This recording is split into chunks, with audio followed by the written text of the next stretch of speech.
Hi minasan konnichiwa and welcome back to our channel. As a native Japanese, I am thrilled to share with you some insights from my own culture and experiences. Today, I will be discussing a topic that seems to intrigue many.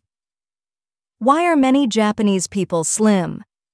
The reasons why many Japanese people are slim. 1. Firstly, let's talk about calorie intake. Japanese cuisine is often lower in calories compared to Western food. This is rooted in Japanese food culture and habits, and is influenced by the many restaurants offering healthy meals at an affordable price.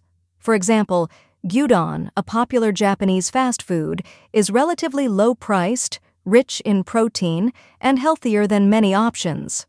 On the other hand, common Western meals like pizza and burgers tend to be high in calories. 2. Next, let's focus on the quality of food. Japanese cuisine typically includes a variety of food groups such as fish, seaweed, vegetables, and fermented products. These food groups are rich in vitamins, minerals, and dietary fiber and are generally low in calories. Using white rice as a staple food also contributes to a balanced meal in terms of fat, carbohydrates, proteins, vitamins, and minerals. 3. Another key aspect is the choice of beverages. Most commonly consumed drinks in Japan, like tea, water, and coffee, often do not contain added sugars, helping to control the overall calorie intake. Mujicha, a barley tea, commonly consumed in the summer, contains no sugar or caffeine and is 0 calorie.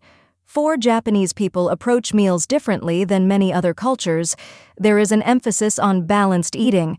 The traditional Japanese meal style, called ichiju sansai, meaning 1 soup, 3 sides, focuses on incorporating a variety of ingredients.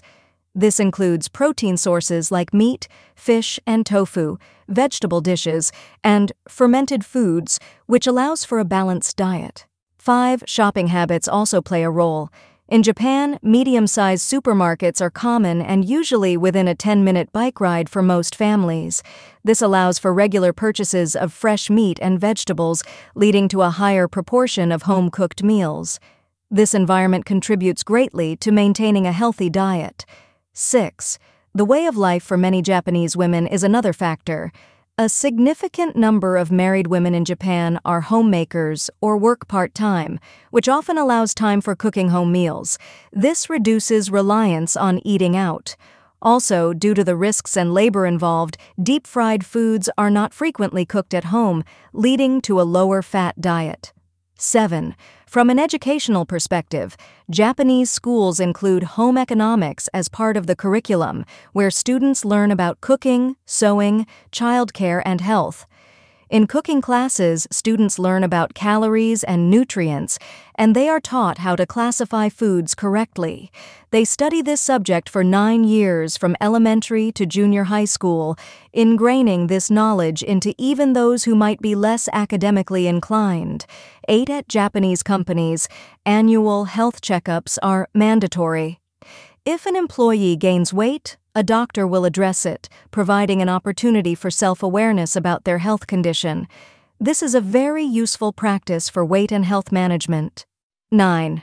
Physical activity habits also play a vital role. In Japan, it is common to incorporate exercise into daily routines.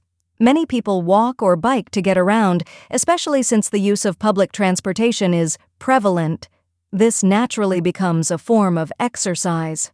10. In Japanese food culture, there is a concept called harahachi bunmi, which encourages people to eat until they are 80% full. This practice helps prevent overeating and contributes to maintaining good health. 11. Finally, we should consider genetic predispositions. Generally, Japanese people are more prone to diabetes compared to Westerners. Therefore, those who overconsume calories and reach a weight of over 100 kilograms have a higher risk of developing diabetes. This can lead to dietary restrictions prescribed by medical professionals.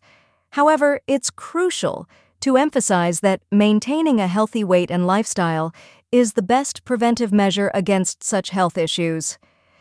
Remember, these are broad observations, and there can be exceptions. Everyone's body and lifestyle are different, and what works for one person may not work for another.